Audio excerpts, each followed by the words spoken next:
తొలగించాలని కోరుతూ కాణిపాకం చెరువు సాగునీటి సహకార సంఘం చైర్మన్ చరణ్ కుమార్ రెడ్డి ఆధ్వర్యంలో గ్రామస్తులు జిల్లా కలెక్టర్ కార్యాలయంలో శుక్రవారం ఫిర్యాదు చేశారు.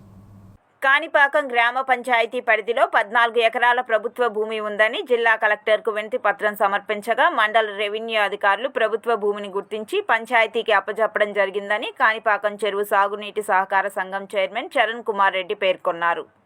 అయితే కొంతమంది కబ్జాదారులు తమ భూమి ఆనుకుని ఉన్న భూమిని యథేచ్ఛగా కబ్జా చేస్తూ అక్రమ నిర్మాణాలు చేపడుతున్నారని కలెక్టర్ కార్యాలయంలో జిల్లా రెవెన్యూ అధికారి మోహన్ కుమార్కు అలాగే జిల్లా పంచాయతీ అధికారికి కూడా వినతి పత్రం సమర్పించారు. ఈ మేరకు జిల్లా రెవెన్యూ అధికారి మోహన్ కుమార్ ఐరాల మండల తహసీల్దార్ మహేష్కు వెంటనే ఆక్రమణలు తొలగించాలని ఆదేశాలు జారీ చేశారు. ఈ మేరకు ఐరాల మండల తహసీల్దార్ మహేష్ కుమార్ తన సిబ్బందితో కాణిపాకం పంచాయతీ స్థలానికి వెళ్లి సర్వే నిర్వహించి ఆక్రమణలు తొలగించాలని సంబంధిత వ్యక్తులకు ఆదేశాలు జారీ చేశారు. ఈ కార్యక్రమంలో కాణిపాకం ఆయకట్టుదారులు ప్రసాద్ రెడ్డి, వేణుగోపాల్ రెడ్డి, పట్టాభిరెడ్డి, విశ్వనాథ్ రెడ్డి, సురేంద్రరెడ్డి, రాజేంద్రారెడ్డి, జయచంద్రారెడ్డి, మాజీ సర్పంచల్ గోపీనాథ్, గ్రామస్తులు సురేష్ రెడ్డి, పలువురు గ్రామస్తులు తదితరులు పాల్గొన్నారు. రైతులకు ఇబ్బంది కలుగుతా ఉంది. రైతుల దగ్గర కన్సల్ట్ చేసి పిల్లర్ వేసి 10 అడుగుల చెరువు గుడి డెవలప్ అడ్డు కాదు, గుడి డెవలప్ కొట్టి రోడ్లు పగలు కొట్టి ఇండ్లు పగలు కొట్టి వదిలి ఉంటాం.